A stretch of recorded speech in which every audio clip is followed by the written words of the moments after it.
Good evening, everyone.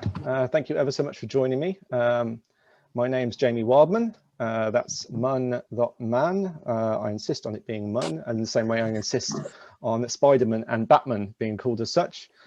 I am a postgraduate researcher at the University of Northampton, studying the checker skipper butterfly in collaboration with Butterfly Conservation. I'm just in the third year of my project now and beginning to pull together a lot of my data and start drafting my first chapter. And today I'm going to talk to you in more general terms about researching the checkered skipper. So for those of you who may be unfamiliar with the species, here's a general overview. What is a checkered skipper anyway? Well, it's a very small butterfly, in fact, 29 to 31 millimeters, just shy of 3 or just over 3 centimeters. Those of you who may be unfamiliar with how to ID the species, if you look at the image at the bottom right, look at the end of the antenna and you'll see these clubs, these orange and black clubs. Now on the male, these clubs are entirely orange from a head on. If you stare at them straight in the eyes, like this shot we've got here, you'll notice that on the females, they have the orange on the tips, but there's a black on the base. And if you look at the males by contrast, as I said, that they'll be entirely orange. So that's a very good way, and really kind of the de facto way I go about identifying a checkered skipper, separating the male from the female. They tend to love resting on these inflorescences, as you see. You've got some grass inflorescence here, and lovely nice side-on shots of some of these butterflies. The Latin name for the species is Carterocephalus palaemon. It's a bit of a mouthful, so I generally go with checkered skipper. It's also spelt with a CK, the checkered, most notably in Frohawk's 1904 opus, general encyclopedia of the butterflies in Britain. It's generally associated with woodland rides and glades, but as I hope I'll go into more detail about later, the species tends to also kind of favor historically a lot of woodland margins as well. So it's not just a species that we traditionally know as being confined to woodland rides. You'll often see it between the months of May and June, typically in late May to early June. There are isolated instances of the butterfly turning up in April and July, and in my database I've also got some rather strange records suggesting it's also been on the wing in August and somewhat earlier as well, but they seem to be slightly suspicious records that I'm not too sure about the accuracy of. It was declared extinct from England in 1976, and again, just a bit of a teaser for what we're going to talk about later on. Although that number says 1976, I'm not entirely sure that it's 100% accurate, and again I'll go more into detail about that later on. And it was reintroduced to Rockingham Forest in Northamptonshire in 2018, a couple of years ago. And so far I'm happy to report that the reintroduction so far seems to be a success. So what is this species? It is the winged bear of the woods. I absolutely love it. These males are territorial, they're aggressive, they're boisterous, they're a bit huffy a majority of the time. You look in the top right, we have a video of 2 males videoed in Rockingham Forest. In, I think it was the second year, they're having a grapple on the ground in the kind of what we call the tram lines in the middle of the rides, the trampled grass. You know, these 2 males are aggressively fighting one another for territory. You'll notice they even bash through a grass blade at some point, which is pretty much the butterfly equivalent to one person throwing another through a wall. In the bottom right, we have a male checkered skipper. Now, it shows you how hardy these butterflies can be. I photographed this guy the morning after a torrential storm the night before. I was in a tent a couple of miles away at the time, and I remember the wind and the rain hammering down on my tent, and I arrived to a site that I'd seen a male at the day before in quite calm weather, returned the day after to see him still in exactly the same place, completely sodden. You know, look at his poor old antenna pointing practically straight down, his crumpled wings, but he hasn't moved an inch. And it just gives you an indication of what these butterflies can be like. They are very, very hardy, will kind of outstand worst weather and good weather in equal measure. And on the left, bottom left, we have a very lovely CS basking, gently opening and closing its wings, a very fresh specimen that shows hardly any signs of wear. So we talked briefly about the butterfly's habitat. Well, they've got a couple of preferences, what they love to nectar on and the general terrain and food plants that they use. They love a bramble, the white flower in the top right, the bugle, the kind of towering blue flower next to it, and the bottom center is a vetch as well. They love nectaring on these flowers. And at the bottom right, we have a lovely image from Belgium, which is one of the sites where we went to collect the checkered skipper in 2018. It's a gorgeous, wide, sheltered ride. There's a bit of a stream running through the middle of it, and it's lovely. It's very typical of a butterfly, the checkered skipper's habitat. A bit of dappled light on one side, bright sunshine in another, quite low sword height, and obviously quite moist, damp and humid, what with the stream in the middle. We have Brachypodium sylvaticum, the full sprome, second to left, which is this very lime green grassy plant for the caterpillars, and also the Calamagrostis epicus to the far bottom left as well. It looks a bit like a pampas grass.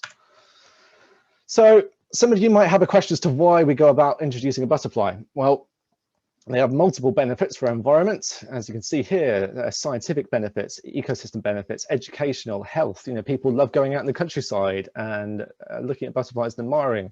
Economic benefits as well. You know, we have people run butterfly tours. I know there are a couple of. Tom Brereton, a former supervisor of mine, runs the organization, or co-runs the organization Nature Trek, that takes people on butterfly tours into Europe. Obviously aesthetic and intrinsic value as well. You know, butterflies, you know, they are something that we should actively seek to maintain because they're beautiful creatures, and we should do everything that we can to ensure that they maintain a place in our environment. And for me, speaking personally, being part of a project like this is a fantastic opportunity to develop professionally. It gives me a gateway as a postgraduate researcher into a career in conservation or ecological consulting, or any number of similar professions. Without opportunities like this, I can't build the experience that I need to kind of become a part of the next generation of people that seek to actively maintain nature, such as butterflies. And it's also great that Nature Back from the Brink put on a talk like this, because I wouldn't be able to discuss my research with people like you today. So it's fantastic, really, that projects like this exist. And the big quote that I always return to that informs our research, specifically the topic that I'm going to talk to you in detail about today, learning about the past and present will better inform the future of conservation. I don't think we can make any great strides into reintroducing species if we don't have a great understanding of what existed beforehand. Specifically in the case of the checkered skipper, with it being rendered extinct, we need to have a very good idea of what its habitat was like, what its requirements are, what exactly drove it to extinction, before we can really plan ahead. So my research roadmap, I've hinted at it briefly. There are 4 key components to my thesis. The first chapter is very much on the history of the species prior to its extinction. The second part is on its ecology. The third is a review of worldwide butterfly reintroductions, where I'm going to be kind of pulling together lots of similar projects from around the world and trying to learn as many lessons as I can from them. And 4 is learning about all the kind of checkered skipper's woodland pals, exactly how will they all benefit from the woodland management that's been carried out in Rockingham Forest. But I've highlighted the first today because this is what I'm going to focus on. This has been what I've been concentrating on research-wise since about November now. It's the history of the checkered skipper, and I think we've had a lot of positive feedback and interest in this talk, because I think a lot of people are quite interested to know exactly why the checkered skipper was rendered extinct and what exactly its history was in the country, because it's a topic that seems to be very poorly understood. And it's poorly understood because butterflies don't leave bones behind. They're not like dinosaurs with skeletons. It's a very, very challenging topic to even consider approaching, because a lot of the habitat of the checkered skipper in England has changed a lot in what's now 45 years since it was rendered extinct in 76. And with it being so long ago, a lot of people with a great deal of experience managing habitat for the butterfly, who were wardens at places like Castor Hanlon's former strongholds, people who studied the butterfly intimately and spent many decades chasing it around woodland. Not many of them exist now, and if they do, they're quite hard to contact, as I've found through my research to this point. I've been incredibly fortunate to talk to a few of them, which I'll get into more detail about later on, but it's quite hard to piece together individual accounts of the butterfly because there just aren't the people there to disclose them. This is before the butterfly monitoring scheme was introduced as well, which is a very comprehensive way of monitoring the exact distribution, abundance and range of the butterflies that we have in the United Kingdom. But there's so little actual data, physical evidence out there. So it's implored me to think of very novel solutions to kind of fill in these gaps about our understanding of the species prior to 76. And obviously, with it being so old, I've grown up in a generation that uses computers for practically everything. I'm used to hopping on a PC and finding out what I can do because everything's typically there right in front of me. But the Chequered skipper was around way before that. So there aren't all of those resources immediately at my fingertips like I'm used to. So that's the question. How do a piece of butterflies pass together when you have so few things to go on? A previous talk I hosted a couple of months back, someone termed me the butterfly investigator because I feel like a forensic investigator trying to piece together something's history from kind of very few available pieces. So the early inklings I had about the history of the species and why I thought that I needed to focus on it when I was first formulating exactly what my thesis was going to be about was this map to the top right, originally from Butterfly Conservation, from Robin Field, who was one of the founders of this reintroduction. There's a lot of dates attributed to a lot of different sites across Rockingham Forest. And as I tried to kind of delve deeper into these dates, I couldn't find the sources of many of them. And I remember chatting to Sam Ellis and Robin Field and asking them both exactly where this data had come from, and neither of them could tell me. And they just went round in circles, and one told me to talk to the other, and then the other told me to talk to the other again. So I thought, okay, right, well, this is interesting to begin with.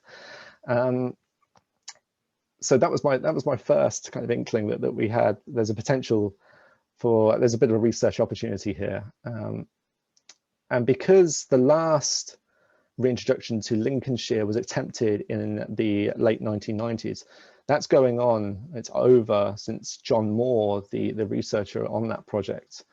It's over 20 years since he first started working on that. So we've come a long way with digitalization in the intervening 20 years. So there's a lot more that is now available online that takes a lot of seeking out, but it's a lot of museum archives and records that just weren't accessible before. And I thought, okay, well, we're kind of in a different generation now.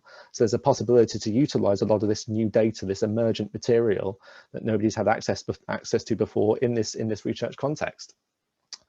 So speaking of John Moore, the lovely chap who did research the attempted Lincolnshire reintroduction in the late 1990s and early 2000s before submitting his thesis in 2004, he had already begun, as I eventually found, to put together a database of Chequered skipper records in England. And he was incredibly kind in generously donating the research that he conducted from contacting a multitude of museums across the country.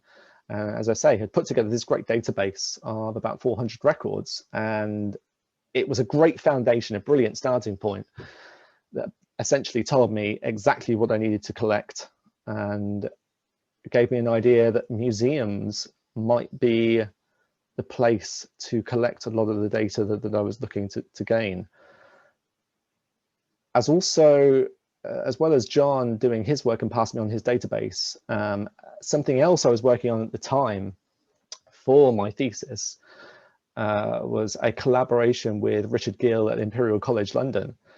And through this collaboration, he had sent me over 900 images of the Natural History Museum's Chequered skipper specimens that had been digitally catalogued. And as I looked at all of these specimens, they had all of their labels intact. And it turns out that over 600 of them had data on the site specimens were collected from, who they were collected by, the year and the month. And although Lynn Farrell had done a lot of work to map the distribution of the species prior to its extinction, she didn't have anywhere near as much data as we already had by this point, just through John Moore's data and the Natural History Museum's data as well. So collectively, we already had about 1,300 or so records from all the bits and bobs that I pulled in from elsewhere, which was a fantastic starting point, because Butterfly Conservation's data set, that's database that it already had from the BNM, it only comprised of about 200 records. So we'd already increased kind of the known distribution of species, our known understanding of exactly how many specimens were out there that could be mapped by about 1,000. And I keep on returning to butterfly specimens. So what is a pinned butterfly specimen anyway? Not everybody knows precisely what one is. Well, a butterfly specimen is a preserved butterfly that has been typically pinned through the thorax to some form of mounting board. And you'll often see them in great archaic drawers in museums. And they are often found with labels attached to them, like this one in the bottom right, this one reading Ashton Wold Northants by the collector WGS from the 4th of the 7th, 1930. And this label is basically what all of my distribution, my historical data I've collected boils down to. Without labels like this, I wouldn't have any of the data that I do, essentially. So realizing that museum collections were essential to my research, I put a grand call out on Twitter. I utilized social media and asked for as many museums and private collectors to get in contact with me as possible. And I got an absolute drove of responses from Cambridge, from Glasgow, from many, many private collectors as well, that had hundreds of specimens with attached labels to donate to my research, or at least the data from them, not the specimens themselves. So we had fantastic feedback from this. And it was just a fantastic sign that it informed me that social media is an incredibly important tool for a modern day researcher. I was wondering about exactly how to tackle this topic and get the word out to as many people as I could do. And it turns out that Twitter was a great way to do this. And the amount of feedback I got and responses, just it set my world alight, really. It was a fantastic way to get access to a lot of material that I wouldn't have heard about otherwise. One of these great institutions that replied off the back of this grand call out was the University of Cambridge. And I'd already collaborated somewhat with Andrew Bladden, who is working on the impact of climate change to butterflies. I visited him at just east of Luton at the time because he was doing a lot of work on butterfly surveying there. And he put me in contact with Matt Hayes and Ed Turner at Cambridge, and it transpired that they were also, much like the Natural History Museum, working on cataloguing their butterfly collections. And I was very fortunate because obviously the checkered skipper starts with a C, so them working alphabetically meant that the checkered skipper was one of the first species that they were digitally cataloguing, which is a good start, really. And I was very, very fortunate because they hadn't got around to any other species at the time, as far as I know. So Matt Hayes was very, very kind, and with permission forwarded me all the photographs. One of those is in the bottom right here, and these very, very high resolution images of the checkered skipper. And in total, from the 3 institutions that were part of the project, they forwarded another 379 specimens. So again, the numbers just bumping up rapidly, and we're heading up to 2,000 records by this point. But although Cambridge was great, this fantastic image on the right-hand side of Clive Pratt's private checkered skipper collection really was the absolute golden brown mine. I only learnt of this great collection thanks to Andy Wilds of the Beds and Northants branch of Butterfly Conservation, who emailed me to say that, I've heard of this chap who has a Facebook group, and in it is this image of hundreds and hundreds of butterfly specimens, and my mouth went agape when I saw this photograph, because I could see, if you look very closely, underneath practically every single one of these individual specimens are labels with data.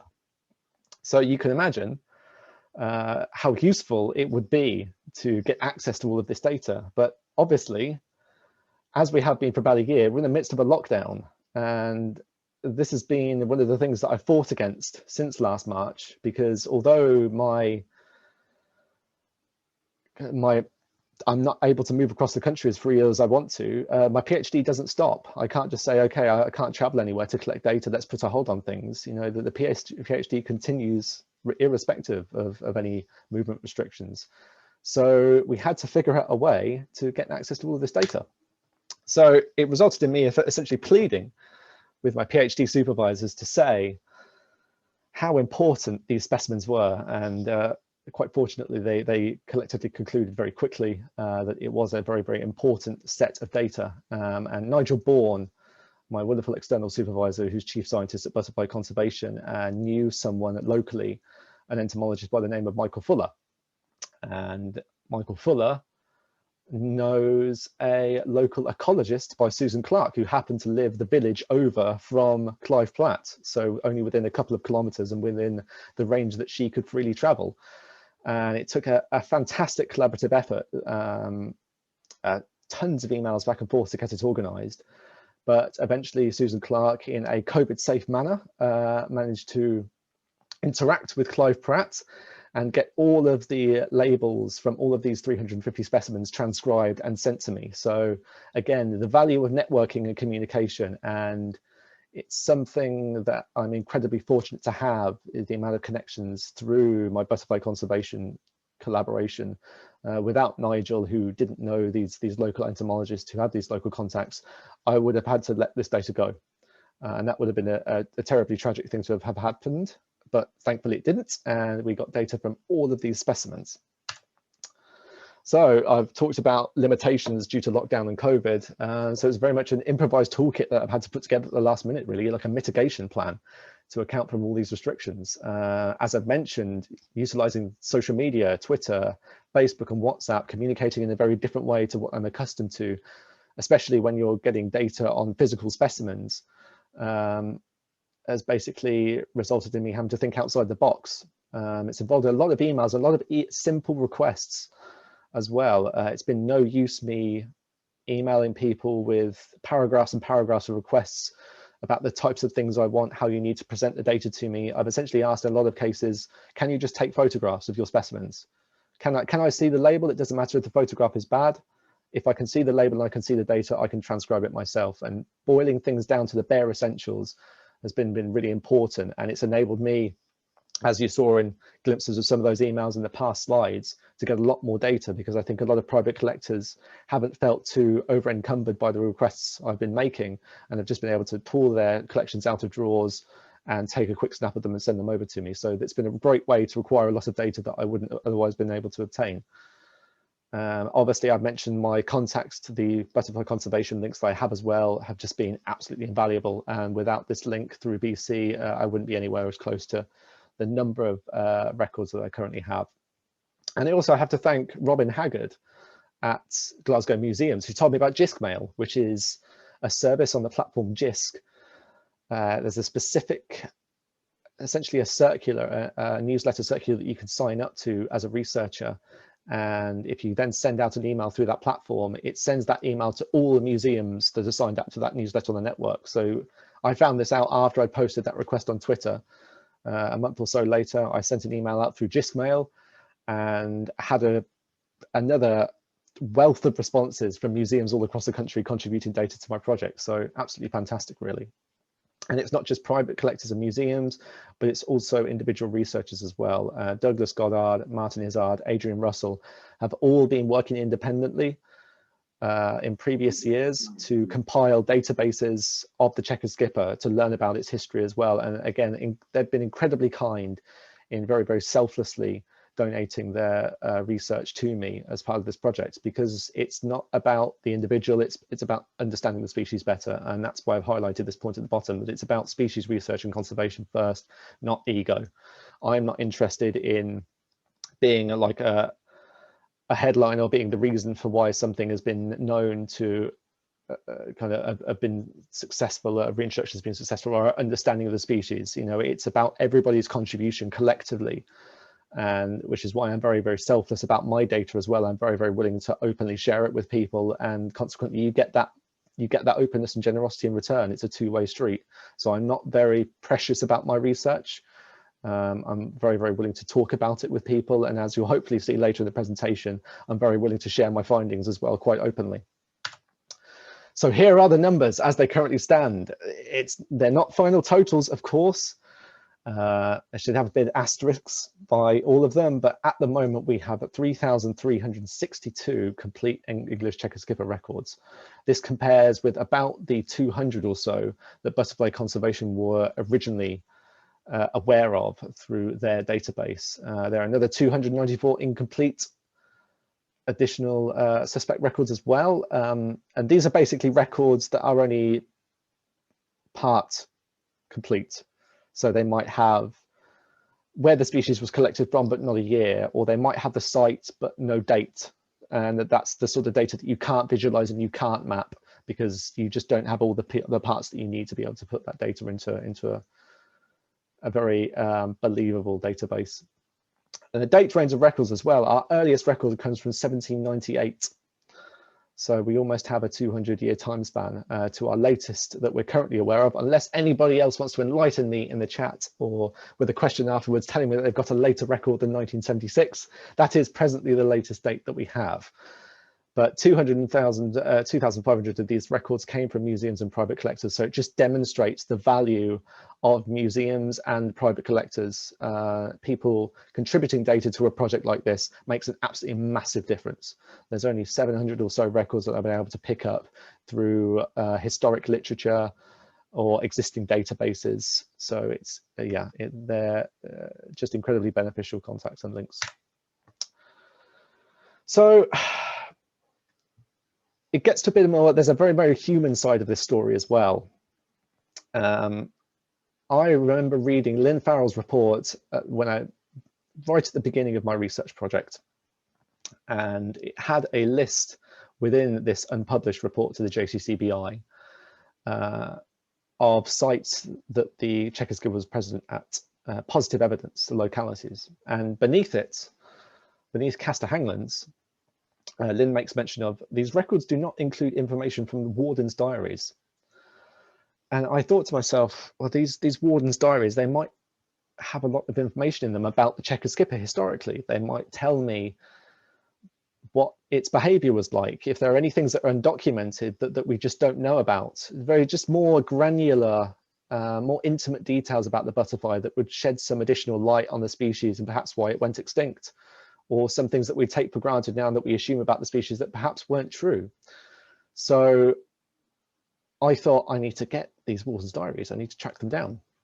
So I sent Lynn Farrell an email, the original author of the report, and she told me that someone named John Robinson was the warden at Castor Hanglands at the time. It turned out he was the warden there between 1971 and 1978, which perfectly overlaps with the extinction of the checkered skipper. I thought, well, this is sounding even more useful and more interesting as time goes on. And she told me that a chap by the name of Pete Kirby might be able to point me in the right direction and tell me exactly where he is. So she passed me his contact details and I emailed Pete Kirby. And Pete Kirby very, very kindly gave me some great anecdotes and stories about John Robinson, said that unfortunately he hadn't heard from John in a long time, but that as far as he was aware, he was still down in the Wyre Forest. And he said, if I search on Google, I'm sure I'd find some contact information out there. So I'm thinking, okay, this trail's getting warmer now. We're heading in the right direction, and we're going to get in contact with this guy that potentially has this gold mine, this wealth of information out there about the checkered skipper at Castor Hanglands, one of its former strongholds in England. But as these things tend to go, I was very much led up the woodland path, trying to contact him. Once I learned he was at the Wyre Forest, I sent Natural England an email asking for contact details. And it turned out that Denise Howe at Natural England had a contact. The current Wyre Forest NNR manager knew John, and that person had then passed my request on to John. And I very patiently waited for hopefully a response, and got nothing back. Didn't hear anything at all, which was very unfortunate. So I thought, right, okay, we need to dig deeper now. We need to take it on ourselves here. So cue a lot of searching for any references, any indication, any presence of him online whatsoever. And I found this email address on a news website, johnrob1@freename.co.uk. I thought, brilliant, this is it. I found that I've actually have an email address myself now. I've done it the right way. I haven't circumvented any regulations or anything like that. And popped an email off, a grand 3 or 4 paragraph email to John Robinson telling me why his data, why his insight would be really important to learn. I look forward to hearing from him. And I instantly got a could not deliver response back. So that was a great that was a great return for the amount of investment I put there. And I started to doubt myself. I thought, well, maybe John he's retired. Maybe he just doesn't want anything to do with things like this anymore. You know, perhaps he's just keeping himself to himself, and well, he just doesn't have anything to offer. I didn't know, but I thought I'd give it one more try. I'm not the type of person to give up easily, so I utilized social media again. I went back on Twitter, much in the same way I'd learned to do before when I was trying to obtain Chequered skipper records from museums and private collectors. And I sent out this request saying, I'm desperately trying to reach him. Can anybody help me? And lo and behold, Mike Williams replied to me. They said, John is still around and living near Bewdley. If you want to provide some contact details, I can put you in touch. And I couldn't believe it. I was absolutely over the moon, but still tempered with a certain amount of hesitation because we've been here several times before by this point. So Mike sent me over the email address of John that he knew of, and I did the same thing again. I wrote my 4 or 5 paragraph email to John, thinking that it was all going to be in vain and I wasn't going to hear from him. But lo and behold, 2 days later, I get this. Jamie, haven't got much info, but you can give me a ring. And needless to say, I was absolutely over the moon about this, because here is John Robinson, Castor Hangland's reserve warden from 1971 to 1978, someone who lived and worked around the Chequered skipper at the time it was still present in England. And I was jubilant, absolutely jubilant. And this eventually led to a phone call. And what a fantastic phone call it was. I very much enjoyed my chat with John. Just the amount of enthusiasm and willingness it turns out he had to share the information he knew about the Chequered skipper. It was just wonderful. That was basically being taken back in time. It's almost as if I was walking those rides myself. And I absolutely love that element to this project, that learning about the history of the species often takes you to a completely different place and gives you the perspective of being around when the butterfly, an extinct species, was actually on the wing. But it turned out that John, having been reserve warden at Castor Hanglands from 71 to 78, never saw a Chequered skipper on the wing at one of its former strongholds. When he became reserve warden, that was still the site's USP, its unique selling point. It was still the site's thing. So Castor Hanglands, even though they were very aware at that point that the Chequered skipper was dwindling in numbers and it was in trouble, they still kept actively managing the site through a variety of methods, like a very simple tractor swipe method, which I assume equates to auto-siding. But he did have this great anecdote of these 2 Chequered skippers he knew about in 1970. It's strange because John, in communicating a lot of this stuff to me, was telling me stories that Ray Collier, his predecessor at Castor Hanglands, had told him. So it was almost as if Ray was almost using John as a conduit to get data and information to me. And it's quite poignant because Ray passed away a couple of years ago up in the Cumbria area, and this goes back to the point I made about the generation that knew of the Chequered skipper in great detail, them not being around anymore. And obviously Ray wrote a number of papers, a number of reports on the Chequered skipper, and he would have had so much to share. So it's sad that he's no longer around to impart that information, but it was brilliant in some regards to hear John tell me stories that Ray himself had told him. But he had this great anecdote about I've got my crib notes here, because this I can't remember all this stuff off the top of my head, but he told me about these 2 Chequered skippers that were dopey and kept in a cage by 2 photographers at the site in 1970. And he said that they were obviously kept there because the photographers wanted to image them, and that they let them out when the weather was brighter. And John told me that Ray believes those butterflies were never seen again at the site, and because he thinks that those photographers were also collectors and that they took the butterflies. And that is as far as John was aware at the time when he was talking to me. They were the last he knew of the Chequered skipper at the site. this was the last interaction he knew about that people had with Chequered Skipper at Castor Hanglands, one of its former strongholds in the country. These two photographers putting them in a cage on a very overcast day before it got light, and then disappearing out and never being seen at the site again. He also says, and this is where it gets very interesting about extinction theories. John had a couple of quite plausible explanations or theories as to why he thought the Chequered Skipper was rendered extinct. One of them was overmanagement. He told me that the Forestry Commission, who owns the site, had a big clearance of broadleaves in the conifer section around, I think it was the mid-1960s, he said. And during this big clearance of these broadleaf trees and amongst these conifers, he said they also sprayed them. And I'm a bit unclear about exactly what he means about spraying, but I suspect it's either something that was specifically targeted at the stumps of these trees that had been cut down to stop regrowth, or it was something a bit more toxic, like a pesticide or an insecticide.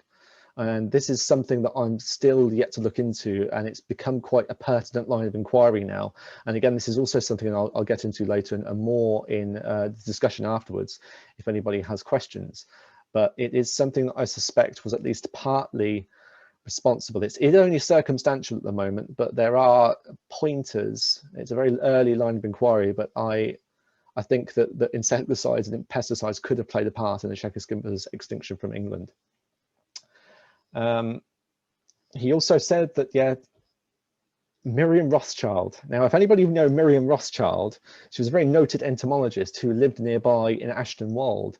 I can't remember whether she passed away in the late 1990s or the early 2000s, but her being of the illustrious Rothschild family, she was also responsible for the renaming of the pub in Ashton Wold to the Chequered Skipper.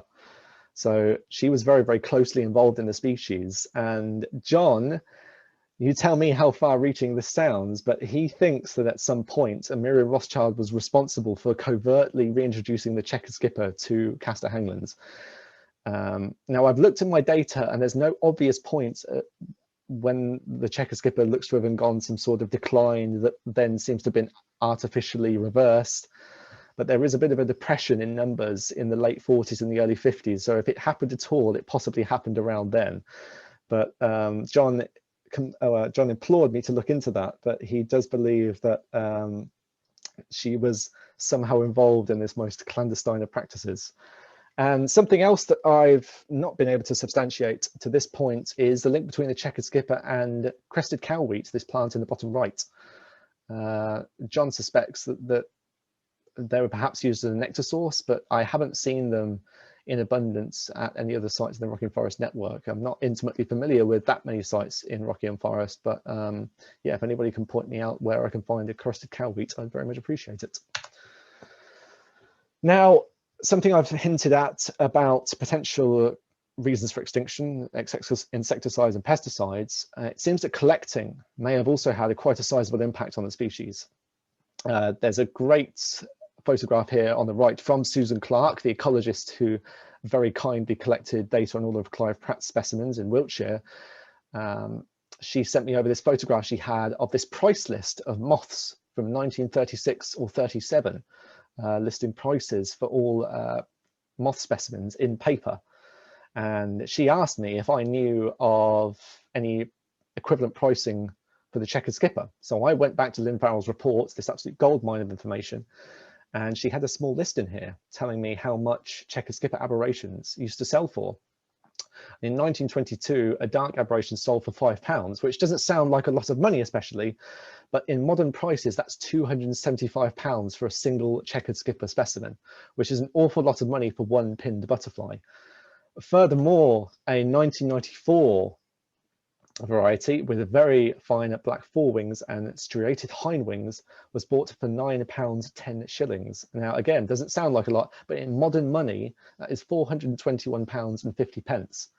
So it was very much a rich person's game, a very, very exclusive club of people that could go around collecting and selling these specimens and purchasing them. It wasn't just for the everyman. I think this is clearly something this is why collecting gets a reputation as being something that's very much confined to the upper classes, because it's really only something that they could afford. It's the same way we trade in, or the younger generation trade in butterfly Pokemon cards and things like that nowadays. You know, butterfly collecting was very much the thing of its time. And the equivalent price is the most expensive one that she could find on her lists. This is just a photograph of one of its pages, was 50 shillings for a scarce arches. So that equates to £171.50, and that was the most expensive moth.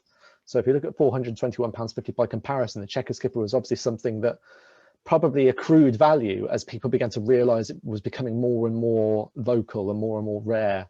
And so, yeah, much like a very valued rare accessory, its price accelerated accordingly. But we've gone through a couple of anecdotes to this point, and there are a fair few more of them hanging around out there. You'll hear, if you ever chat with any butterfly enthusiast, they might have their own anecdotes or things that they consider responsible for the Chequered skipper's extinction. But here's just a couple of them that I've picked up on the way. Someone who will go unnamed had a story of Woodwalton Fen in the 1960s, which was apparently so overstaffed during that time that employees there would mow the rides at ridiculous frequency and irrespective of the season, just for something to do. Can you imagine nature reserves managing habitats in a similar way today? It would be practically unheard of to hear people just going up and down rides anytime they felt it like it, cutting things down to a couple of centimeters high, when we think about kind of the level of biodiversity that we try to generate in our habitats now. We've got great stories about someone called John Heath, who was the head of the Biological Recorder Centre at Monkswood Experimental Research Station, where Lynn Farrell was stationed. It seems, again, this is someone else, unfortunately, who passed away. I think John was 65 when he died in 1987. Someone who has unfortunately not been here for over 3 decades now. Someone else with a wealth of experience, who clearly knew about where the Chequered skipper was in the years prior to its extinction, who told Michael Fuller, the chap's email that I have an extract from written here, where he could find the Chequered skipper in the years just prior, or just while it was kind of fading from Rockingham Forest. And one of the last records I have in my database is one of his, and it was great to hear the story behind it of an encounter he had at Ring Haw, which is just south of Bedford Purlieu, on June 6th in 1975, when he briefly saw a Chequered skipper in flight. And it's quite interesting to learn that that record goes down there, and it appears just as substantiated as all the other ones, but that Michael's record was only really of one that was a very, very fleeting glimpse of a butterfly. He only had a brief glance of it, but he was sure it was a Chequered skipper. But again, there's a lot of conflicting opinions on there about collecting, and I don't condone it in any way. But the harsh reality of things is that if it wasn't for collectors, I would not have a fraction of the data that I have now. I would not be able to map the Chequered skipper. I'd not have anywhere near as good an understanding of its historic distribution in England if it wasn't for collectors and the labels that are attached to these specimens scattered across museum and private collections across the country. So it's a very difficult thing. Obviously, we've advanced now to the point where we have applications like iRecord, where we don't need to collect butterflies anymore to get data from them or anything, or for them to be there for future generations to find. You know, you can go on databases now where people have cited records and inputted them into apps, and they're there for everyone to see. So it's fantastic that we've progressed, conservation has progressed to the point where we have these community databases now that everybody can add data to and everybody can access. Now here's an interesting one. I did mention briefly that the Chequered skipper was largely confined to woodland habitats, but how about a golf course? Now some of you may not know that just prior to the Chequered skipper's extinction, it was known to be present at a golf course called Luffenham Heath in Rutland. And it's very, very interesting. And this is present in Lynn Farrell's report. And there's a mention of Luffenham Heath in Rutland from 1968 that tells us that there was a large colony there. Now, this is 8 years before the Chequered skipper was rendered extinct. And this was right at the end of my data collection phase. The earliest known records I have were, as I say, 1968. But I happened to get an email, thanks to the JISC mail circular I sent out to all the museums across the country who were signed up to it, an email from Tony Hunter at National Museums Liverpool, who had sent me a bunch of data from the main museum collection there. But he followed it up shortly afterwards with a scan of a page from the Lancashire and Cheshire Entomological Society's data. And in it was a mention of Luffenham Heath Golf Course, Rutland, 12 specimens from 1945.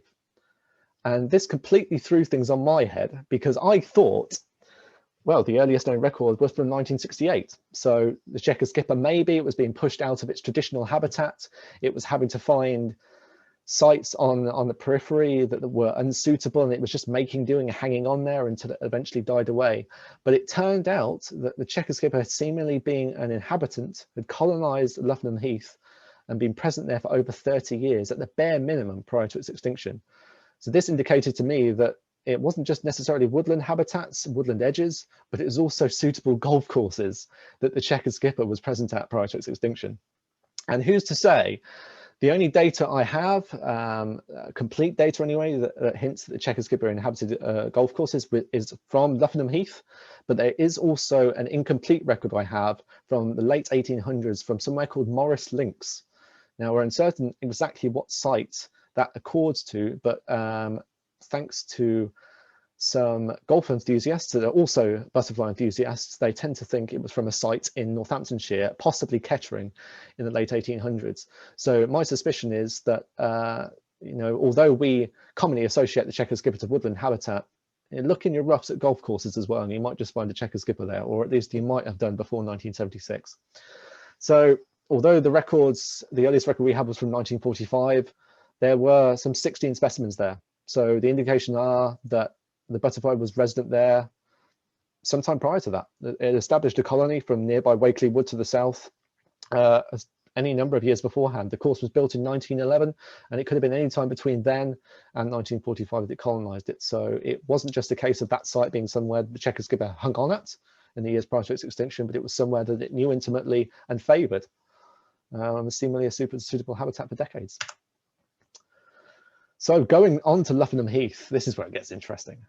Steve Meredith presented a talk to Butterfly Conservation, I think one of its branch meetings, or it might have even been something for Back from the Brink specifically. He put together this little document about Luffenham Heath and his experiences finding chequered skipper there.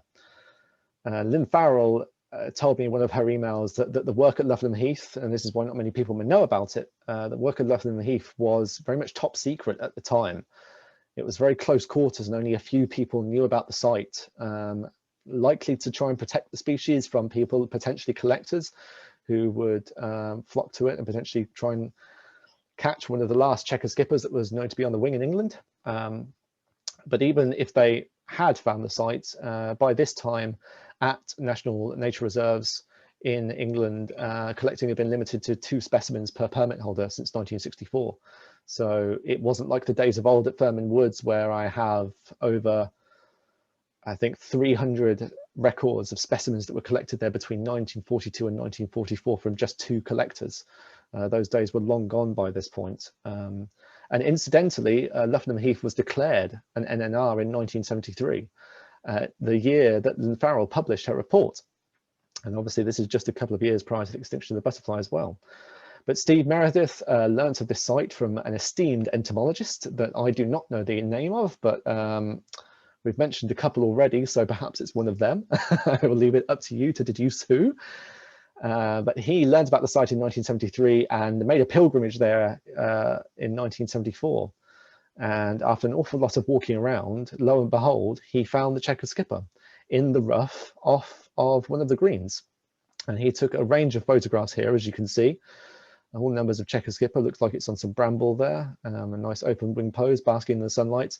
And you can see the condition of the habitat there. It's, you know, it's not necessarily one that we would commonly associate with the chequered skipper being flanked by great broadleaf woodland.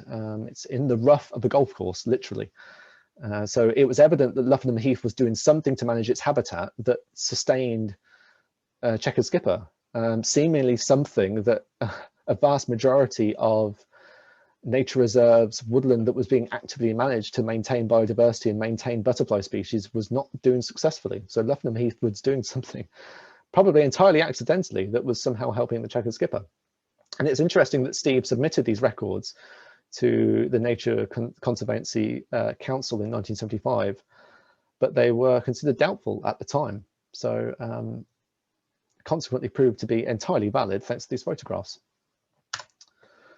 But this is one of the big ones, and I posted about this a few months ago on my Twitter feed, that I got very, very excited because Martin Izzard had sent me these photographs after his correspondence with Lynn Farrell of what I believe to be the last known photographs of the checkered skipper in England, taken at Luffenham Heath golf course in 1975. This is Lynn on the left, and the last full photograph of the checkered skipper.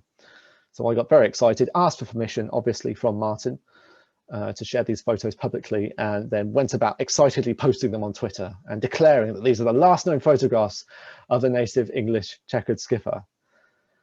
They are not. As I found out just a few minutes after I posted these pictures on Twitter, I went into my database and noticed that beneath my entries for Lynn Farrell and Mike Stark's photograph checkered skippers, 2 rows below was on Adrian Russell's database, which he had forwarded me, a record from Monty Tyler and George Sellers with 1 checkered skipper photographed. Now, obviously, I hadn't looked through his database in enough detail to notice this beforehand, but I did after the fact. And this record from Tyler and Sellers was dated the 9th of June, as opposed to the 6th for Lynn's and Mike's record, so 3 days later. And I immediately went about trying to chase this up. This is the last known photograph of the checkered skipper in England, and it's very, very kindly and graciously been granted for public release, thanks to Monty Tyler, George Sellers and Adrian Russell. I've obviously had to put a bit of a watermark on it because the reason why I couldn't follow the images of Lynn and what I then knew to be the last known photograph of the checkered skipper was because this photograph actually being the last one, it is quite valuable. And I'm very gracious to Adrian because he did a lot of work to drag this up. He went about doing a lot of research and got in contact with Sellers and Tyler. And Adrian wants to use this in the book at some point. And I'm, again, incredibly grateful to him for allowing me to show you this photograph. But obviously we don't necessarily want everybody using it as they see fit, because it's someone's intellectual property. So I accepted that caveat, sharing it. So unfortunately, I had to leave that photograph of Lynn's checkered skipper on my Twitter feed and not be able to say this is the last one, because there are certain limitations around circulating this photograph, as I'm sure you can understand. But this is the last known photograph of the checkered skipper in England, dated from the 9th of June 1975. So gets down to the data, and I can finally show you some maps. Again, they're watermarked, and I do kindly ask you not to circulate these. They are all provisional, so I'm sure many things on them will change in time. But from those 2,200 plus checkered skipper records I have from England between 1798 and 1976, this map on the left-hand side is what it looks like when they're all visualized. This, as far as I understand at the moment, at 5K resolution, is the historic distribution and range of the checkered skipper in England prior to its extinction. You'll notice that there's greatly confined to the Midlands, to the northern edge of Northamptonshire, and also there are isolated records, another stronghold up in Lincolnshire, but they're much more concentrated to fewer sites. So at least on this map, they don't look like they're spread across as wide an area, but there are good numbers from within those dots. So that was essentially its stronghold, as you can see, but it's very, very clear here that the checkered skipper wasn't something that was spread all across the country. It was concentrated to a couple of specific areas, the Midlands and Lincolnshire, with a couple of spotty isolated records elsewhere. It tends to trace the historic silhouette of the Rockingham Forest, which extended all the way from Cambridgeshire and South Lincolnshire all the way down to Oxfordshire to the southwest. And we also have a lot of records from this. Well, I say a lot of records, not many, if I'm being very clear about it.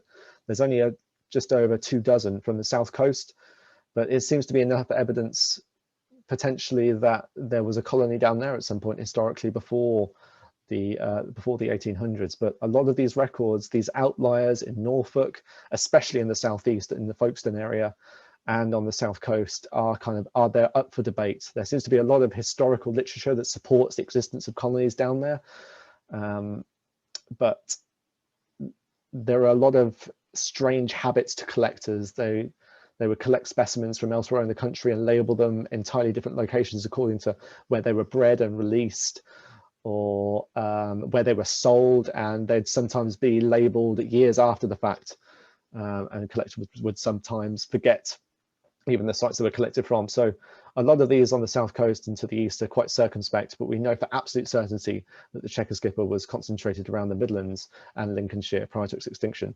And we've broken it down by a couple of years, a couple of eras on the right hand side. You can see already it's just a couple of dots have disappeared. It's far clearer in the bottom right hand side just how its abundance and its distribution is constricting. Notice all these dots start to disappear, these outliers, and its range just tends to contract more and more and more until this 1950 to 1976 period. Again, it's now completely concentrated mostly to northern Northamptonshire. But arguably the most important map here is one that I'm not showing at all, because although we have all these points from between 1950 and 1976, only this 26-year span from these points that the Chequered skipper was known to be present at, if we had a map from 1977, there would be no points on it whatsoever. The Chequered skipper was extinct by that point. From all those sites that the Chequered skipper was known to be at between 1950 and 1976, 26 years, by 1977, they were all gone. That is how quickly the Chequered skipper disappeared in England. And that's why it caught so many conservationists, so many researchers, so many site managers completely by surprise, because the population fell off a cliff. And it became abundantly clear when I was looking at this data, following on from the work that Lynn Farrell had done to produce a similar map, obviously with nowhere near as much data, but I was able to tell through the thousands of records I now have with dates assigned to all of them, I was able to tell exactly when the Chequered skipper really started to fall away, and it was in the late 1940s. There's the abundance of records. The most records I have from the Chequered skipper are between 1940 and 1949, but there's a very, very noticeable decline after that. And I think the map on the bottom right, if I was to put another slide up with the 1915 to 1976 distribution, and then the blank map alongside it, I think you would get an idea of just exactly how quickly the population just vanished. So the Chequered skipper went extinct in about 30 years, essentially, from having good numbers on multiple sites across Rockingham Forest and Lincolnshire. So yes, it really begs the question, you know, what was the cause of the Chequered skipper? Why did it disappear this quickly? Well, there is no one principal cause. It is, unfortunately, I think, a combination of factors. It's multifactorial. Many things happened, unfortunately, around the same time that accelerated the decline and eventual loss of the species. Something I've looked at is agricultural intensification. And although the species, you really start to see the impact in the 1940s onwards, it has been very, very beneficial for me to go a long way back to the 1700s and the 1800s and even further back to look at exactly how the landscape has changed, to see exactly how agriculture has shifted, how the landscape has been adapted for commercial agriculture. And this agricultural intensification has resulted in a lot of peripheral habitats, a lot of woodland margins, a lot of hedgerows that have seemingly isolated a lot of the principal colonies, the principal habitats of the Chequered skipper. And this has resulted in a lot of colonies becoming isolated. And because the butterfly is not especially mobile, it's only got a few kilometers, let's say, or at least it's generally understood and accepted to have a range of only a couple of kilometers. When colonies become fragmented, when habitats become fragmented and become further and further away from one another, these species can't interact. And as these habitats then degrade, these butterflies are being pushed out in an attempt to find more suitable habitats, and they simply can't find it because it doesn't exist within their range anymore. So this is one potential cause, is a mix of agricultural intensification and habitat degradation by inappropriate management, woodlands becoming overgrown due to coniferization in the 1900s. And by that, I mean the loss of broadleaf woodland, so trees that lose their leaves, and that the canopies of them aren't as thick, as dense, and they do let a lot more sunlight through. And as we know from conifers, you stand underneath one of those and it's practically pitch black. And a lot of rides need that amount of sunlight, and the checkered skipper especially does, to bask in. It needs that for its nectar sources and for the microclimate that its larvae need as well. And as I've mentioned, insecticide and herbicide use, I've only really just started this line of inquiry, so you're getting me at the very beginnings of this thought process now, that it seems that a lot of herbicides and insecticides started to be introduced to the English landscape in the late 1940s. And who knows if we have a couple of specialists in the chat here or who are watching, but it seems that a lot of them began to be used quite intensively in the 50s and 60s, and that kind of momentum started to gain and gain and gain until obviously we know of Rachel Carson's Silent Spring in the early 70s, when there was this big rampage against the use of insecticides and herbicides. And I suspect that we could have seen a lot of drift from agricultural land in Northamptonshire that led to the butterfly's habitat becoming kind of toxified by these chemicals, or even potentially within the woodland landscape itself. I don't know. I can't accuse any sites at the moment, because I simply don't have the evidence for it. It is all circumstantial at the moment, but this is something that I'm looking to investigate in greater detail in the forthcoming weeks and months. I'm interested to know or learn if any sites used herbicides or insecticides to manage certain species or certain kind of invasive grasses. And also, as I've mentioned, collecting at key sites. We've seen there was a lot of it, let's say at Firmin Woods between the 1940s.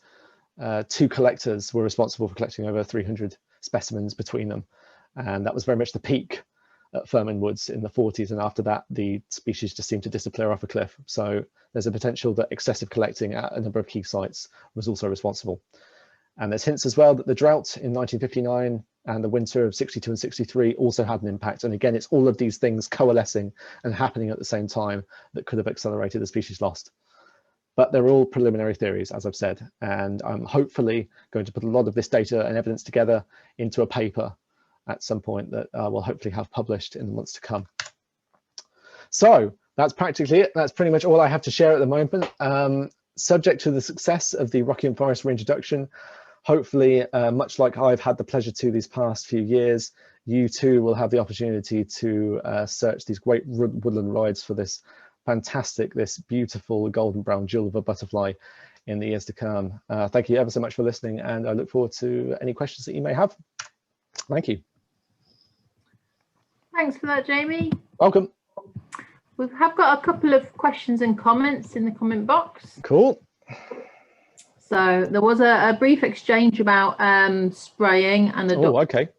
So there's a link that's in there for you. Oh, fantastic. Great.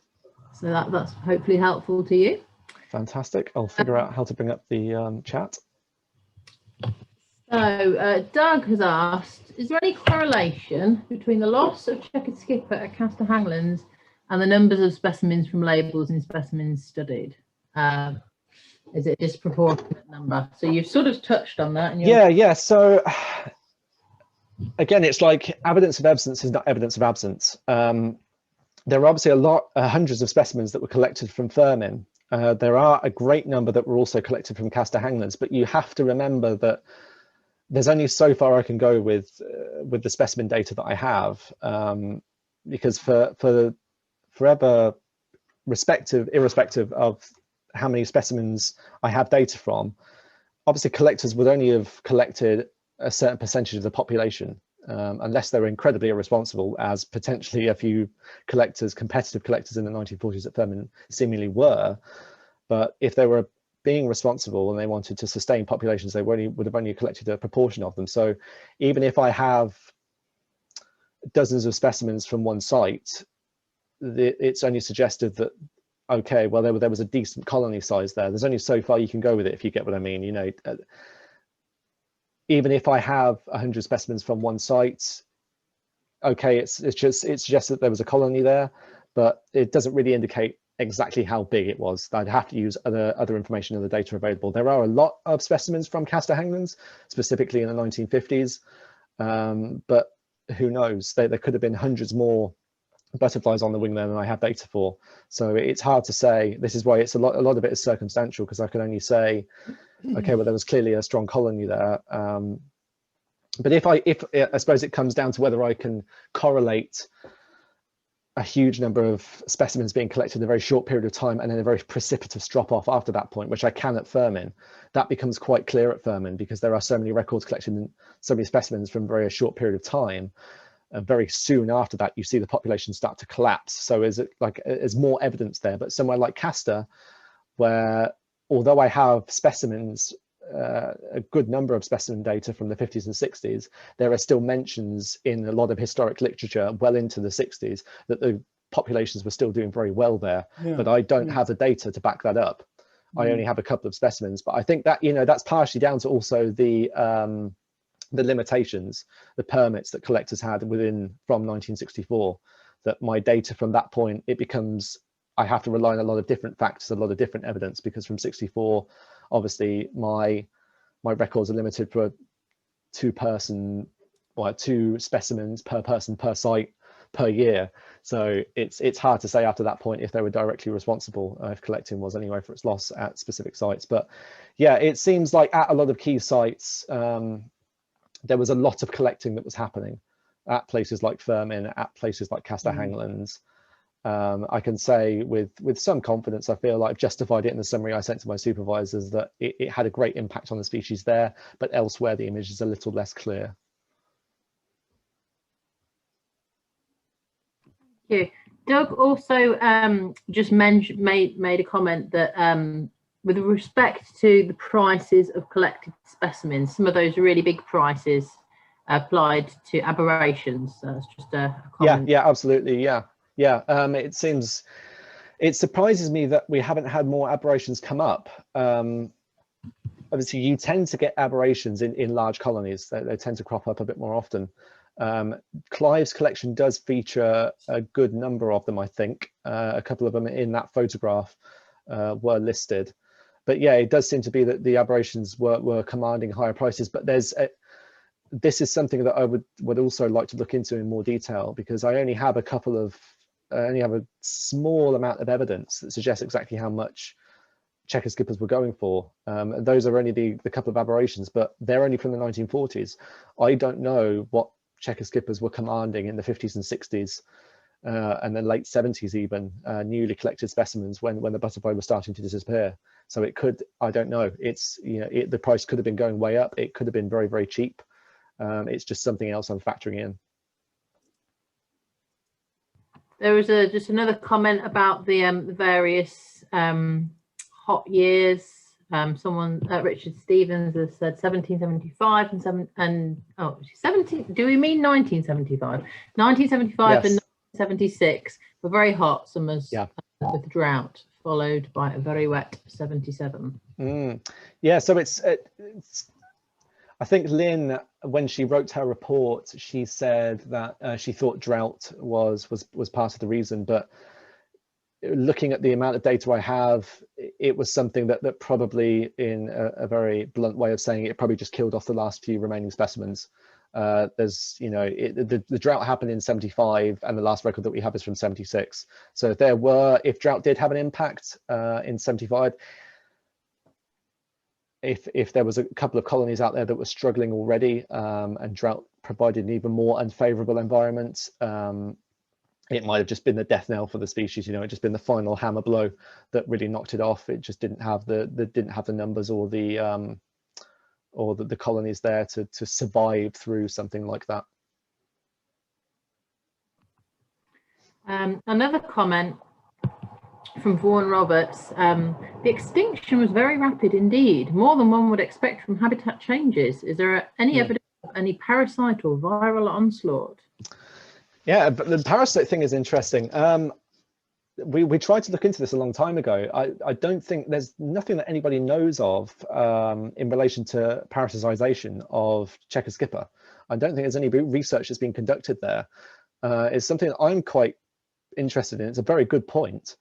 And I'd be interested to know if anybody knows of any parasites that are associated with the checkered skipper, or any historical evidence that's out there. It's nothing that I have any record of at the moment, but it's another valid theory. It's something that hasn't come up, and I unfortunately can't say, okay, I suspect that parasites had an impact on the checkered skipper if there's nothing out there to back that up. It's another, if there isn't anything there at all that I can offer as evidence, then I can't present it as a theorized extinction cause. It just wouldn't stand up in court, or the cross-examination I'm going to have in my viva at the end of my PhD. But yeah, it's a very, very good point. And yeah, it's a smoking gun, isn't it? As soon as I started to visualize that data, that's when all the theories started to come out. And when I looked at that data and saw that precipitous drop off, I thought, okay, right, this is the smoking gun. There's a lot of things. I'm looking for things that happened around this time, or that led up to this moment in time when things started to drop off quite significantly. And that's when I was able to discount a couple of the theories that were a bit more wild and a bit more out there, and start to really focus in on the couple that I highlighted as being probable causes. But again, it is a lot of it circumstantial at the moment, so it's connecting the dots and generating more evidence out there that directly connects checkered skipper to those extinction reasons. Comment from Adrian Russell. As a private, somewhat elite golf course, Luffenham Heath would not have been an easy site to collect from. Yeah, exactly. Yeah, Adrian is quite right in that. Obviously, it's a golf course, private membership. I'm not sure what the crossover is like between butterfly collectors and golf enthusiasts. I know there are a few out there, Martin Izzard being one of them. But yeah, I imagine, Adrian is quite right. Thanks for watching, Adrian, by the way. He is the gentleman who very, very kindly donated the checkered skipper photograph from Tyler and Sellers.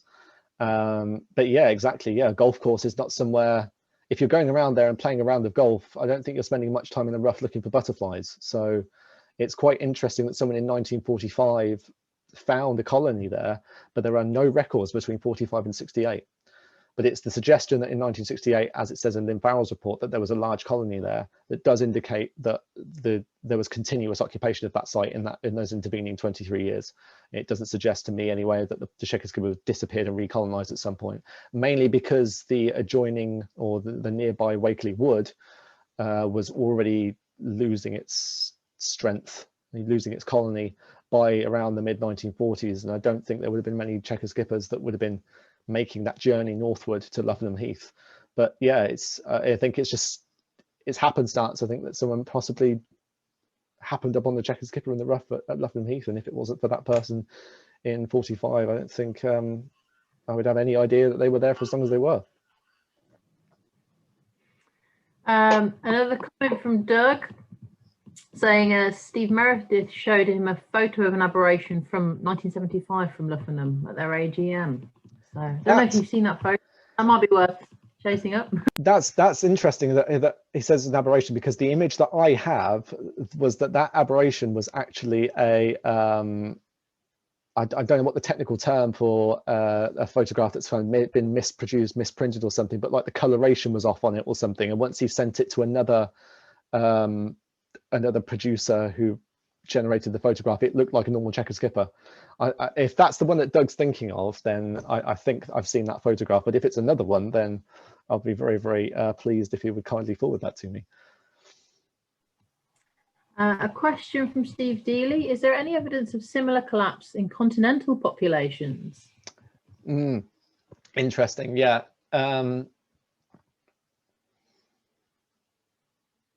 The continental side of things, this is something that I'm going to look at, trying to correlate my findings with anything that's happened on the continent. The continent has not been much of a focus to this point. A lot of my work has been built off Neil Ravenscroft's PhD thesis that he wrote in 1992 on the checkered skipper in Scotland.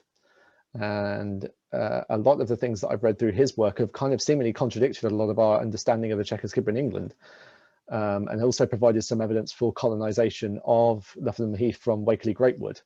I did mention earlier in the talk that the checker skipper is known to be it's not a very mobile butterfly. It only has a range of a couple of kilometers from the point it emerges at. But Ravenscroft work suggests that particularly female checker skippers are actually capable of flying much, much further than that, sometimes in the region of 4 to 7 kilometers. And Luffenham Heath is, I think, 2.7 k's north of Wakeley, and it's the only conceivable site anywhere near Luffenham that the golf course could have been colonized from. So Neil's findings really matched up to that and made me realize that the checker skipper is probably a lot more mobile than it's typically or traditionally known to be, or at least assumed to be. But yeah, returning to the original point, yeah, the continental butterfly is not something I've studied in great detail. John Moore, who wrote the previous thesis on the checker skipper in 2004, he did some work on butterflies in the Argonne, I think, in France. But in terms of kind of validating my theories, I think that's something that I've got to look at in a bit more detail, is just to see if anything similar has happened on the continent. But it could well be that the continent, the checker skipper there, is spread over such a vast area, even by the 1800s, you know, the checker skipper in England was so concentrated to a very, very small area that I think it would be hard to draw that many, like transpose a lot of what I've known about the English checker skipper onto the continental butterfly, just because its habitat and its distribution, its range is so different. But it would be interesting if there's any evidence of parasitization or any other causes that have resulted in local extinctions there that seem to match up to what I'm assuming happened here. Thank you. We've just got a couple of notes of thanks. Thank you from Alan Spencer, wishing you luck on completing your PhD. Thank you very much. And another thanks and good talk comment from Chris Ambrose. Sweet, thank you very much. Jeff says well done. See you next week. And a query from Heather. Jamie, are you still interested in tracking down collections? I am thinking of one in the south of the old natural history. She's perhaps hit the enter button too soon and not finished the message. Oh, what a tease. Yeah, absolutely. So I think I'm working within time restrictions, and there's a point as a researcher, especially when you're writing a thesis of multiple chapters, that you have to say enough is enough. So there's a point in time that has already passed now that I've said, right, I've got my foundational data set is complete. Whatever research I carry on from this point, it will go into an additional data set. I'll keep collecting data on the checker skipper because that's beneficial for butterfly conservation. It's beneficial for national databases going into the future.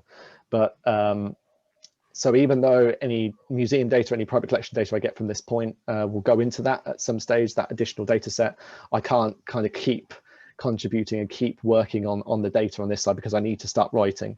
So there's a very kind of phased approach, and that data collection side of things is now finished. And now it's just a case of, right, I need to look at that data, start visualizing it in the way that I have done, and then move on to other parts of my thesis because I haven't got forever. But yes, anyway, yeah, regardless of that, any additional data would be very gratefully received. Brilliant. If you don't have, I'm assuming you perhaps already know Jamie and have his contact details, but if not, you can contact me through the Roots of Rockingham email that you would have had via Eventbrite if you do need to get in touch with Jamie. Yep. And yeah, Jeff agrees at some point you need to stop collecting data and write that's my supervisor, by the way. Yeah, I specifically said that because I know he was listening. He'd probably get in a lot of trouble if I said I was still working on data. It's like, yeah, keep sending it. Now I'm going to be doing this for months and months and months and months. No, Jeff came with a very, very, very welcome suggestion that I need to focus now on thinking about putting a journal article together, and that's a very important way of kind of coalescing all the data and all the findings I've got to this point, and hopefully kind of getting my name being authored and having my name on a paper. associated with the chequered skipper would be great prior to my thesis being published. Well, not published, submitted, and then going through the Viva examination probably next summer. Excellent. Well, thank you. There are lots of people are wishing you luck. Jeff is reminding you your supervisors are always right. Yeah, I thought so. Lots of lovely positive feedback, so thank you very much for that. It's been really good. Yeah, you're welcome. You're absolutely welcome. Yeah, so as I say, I only focused on one part of my research. There are another 3 chief components that I'm going to be concentrating on further down the line. You know, I can happily come back and talk about something like that in due course, but as you can see, there's so much to even this one chapter that it took up a whole talk discussing kind of the journey, the story to this point. But yeah, I hope I've at least given people some insight into kind of what a PhD researcher does on a project like this, especially a species of butterfly that's extinct. Fantastic, thank you. Yeah, and we'll be very happy to have you back if you're ready to give us some insight into the next chapter. Yeah, hopefully in person at some point. Wouldn't that be wonderful? I'd rather stand up in front of an audience than speak to them through a PC. I find that far more rewarding. But yeah, it's been great. I can't promise that, but fingers crossed. But yeah. Okay, well, thank you very much, and I'll wish everyone a good night. Thank you very much. See ya.